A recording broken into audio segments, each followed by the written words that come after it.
বন্ধুরা আজকে চলো তোমাদের সামনে আজকে একটা নিয়ে এসেছি নতুন রেসিপি সয়াবিনের মোমো। হ্যাঁ, কিন্তু তোমরা এই মোমো তোমরা ইউটিউবে অনেক দেখেছো, কিন্তু এইরকম মোমো দেখোনি। কথা বলতে বলতে আমি সয়াবিনগুলো এই পাত্রের মধ্যে নিয়ে নিলাম, জল দিয়ে দিলাম। হ্যাঁ, এবার ময়দাটা নিয়ে নিলাম। ময়দাটা নিয়ে একটু নুন নিয়ে নিলাম, তেল নিয়ে নিলাম আর জল দিয়ে এটাকে মাখছি ভালো করে। পরে আমার মাখা হয়ে গেল।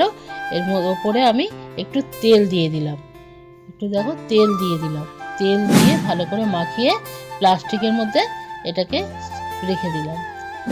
এরপর আমি সয়াবিনগুলো যেগুলো ভেজানো ছিল সেগুলো আমি মিক্সির মধ্যে নিয়ে নিচ্ছি। দেখো ভালো করে ছিপে নিতে হবে, জল যেন না থাকে।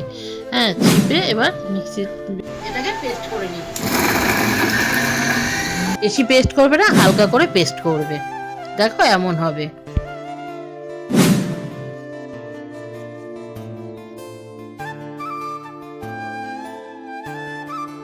কিমা করার জন্য দেখো মেশিন নিয়ে নিয়েছি, ওর মধ্যে পেঁয়াজ, আদা, রসুন, কাঁচা লঙ্কা নিয়ে নিয়েছি। এগুলো সব পেস্ট করব, কিমা করে নেব। এইরকম কিমা করতে হবে, তোমরা দেখে নাও ভালো করে, এরকম কিমাটা করতে হবে।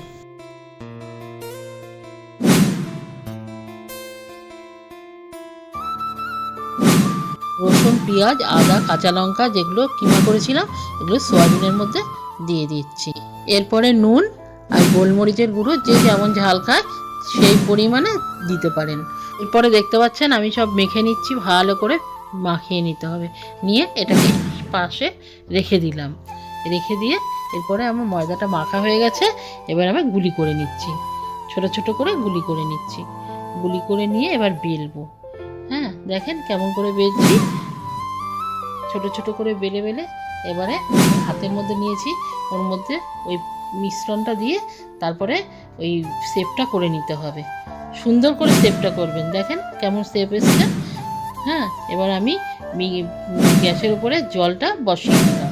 আপনাদের যদি আমার এই ভিডিওটা ভালো লেগে থাকে তাহলে লাইক করে আমার পাশে থাকবেন। এরকম নতুন নতুন রেসিপির আপডেট পাওয়ার জন্য আমার চ্যানেলে একটা সাবস্ক্রাইব করে রাখবেন, এটাই আমার আশা থাকলো। কথাগুলো বলতে বলতে আমি মোমোগুলো স্টিমে বসিয়ে দিই, 10 মিনিটের জন্য স্টিম করতে দিলাম।